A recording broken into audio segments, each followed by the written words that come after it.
അതൊക്കെ അങ്ങ് പോട്ടെ. ഇപ്പം ജാസ്മിൻ ജാഫർ ആയതുകൊണ്ടാണെന്ന് പറയുന്ന ആളുകൾ ശ്രദ്ധിക്കണം, ഗുരുവായൂർ പരിസരത്ത് കച്ചവടം നടത്തുന്ന നല്ലൊരു ശതമാനം മുസ്ലിമീങ്ങളാണ്. അവിടെ വരുന്ന വിശ്വാസികളെ കൊണ്ടാണ് ഇവരുടെ കുടുംബം പോറ്റാൻ കഴിയുന്നത്.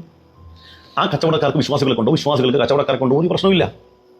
അവർ പാരസ്പര്യ സഹായത്തോടെ അവർ മുന്നോട്ട് ജീവിക്കുന്നു. ആരെ കൊണ്ടാണ് ഈ പ്രശ്നം എന്നാലും ചോദിക്കേ? ക്ഷേത്രത്തിൻ്റെ ചട്ടമുണ്ട്, അത് നമ്മൾ ഒരിക്കലും ലംഘിക്കാൻ പാടില്ല. അല്ലെങ്കിൽ തന്നെ ഒരു മുസ്ലിം പെൺകുട്ടിക്ക് അവിടെ പോകേണ്ട കാര്യം എന്താ? ഇനിയിപ്പം വേറെ കാര്യം കൂടി മനസ്സിലാക്കണം, മുസ്ലിം പെൺകുട്ടി എന്നുള്ള വാക്കല്ല മുസ്ലിം നാമധാരിയായ പെൺകുട്ടി, അതാണ് കറക്റ്റ് പറയുന്നത്. കണ്ടില്ലേ, ഇദ്ദേഹം പറയുന്നത് വ്യക്തമായിട്ടുള്ളൊരു കാര്യം. ഇദ്ദേഹത്തിൻ്റെ വീഡിയോ കണ്ടപ്പോൾ ഞാൻ വിചാരിച്ചത് ജാസ്മിനെ സപ്പോർട്ട് ചെയ്തുകൊണ്ട് സംസാരിക്കാനാണ് വന്നിരിക്കുന്നതെന്നാണ്. സ്വാഭാവികമായിരിക്കുമല്ലോ. പക്ഷേ ഇദ്ദേഹം ക്ലിയർ കട്ടായിട്ടുള്ള കാര്യങ്ങളാണ് പറയുന്നത്. ഒരു മുസ്ലിം പെൺകുട്ടി അവിടെ കയറിയത് എന്തിനാണെന്ന് ഇദ്ദേഹം ചോദിക്കേണ്ടത്. അതിനോട് എനിക്ക് വലിയൊരു കാര്യമില്ല. എന്നിരുന്നാൽ തന്നെയും കയറാൻ പാടില്ല എന്നുണ്ടെങ്കിൽ കയറാൻ പാടില്ല എന്ന് തന്നെയാണ്. എന്തിനാണ് അവിടെ വലിഞ്ഞു കയറിച്ചില്ലെന്ന് ആരെങ്കിലും അങ്ങോട്ടേക്ക് ക്ഷണിച്ചോ? ഇവിടെ വന്ന് 2 റീൽസ് എടുക്കണം, ഗുരുവായൂർ അമ്പലത്തിൻ്റെ ഒരു പബ്ലിസിറ്റി വേണമെന്ന്. ഗുരുവായൂർ ക്ഷേത്രത്തിന് ഓൾറെഡി ഒരു പബ്ലിസിറ്റി